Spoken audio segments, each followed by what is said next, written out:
Mariko. Today I'm going to show you how to make white wine mustard.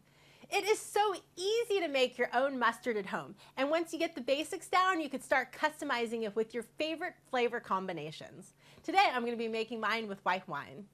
To get started, you'll want a small little bowl, and then add 2 tablespoons of dry mustard powder. Then I'm going to add a splash of olive oil. This is about a teaspoon.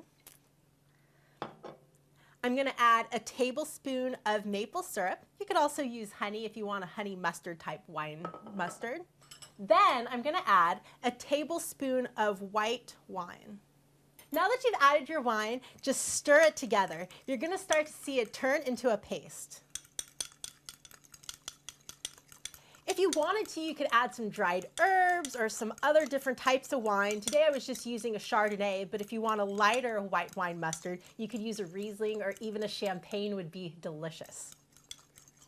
Now you just want your mustard to set for about an hour. That will give all the flavors time to develop.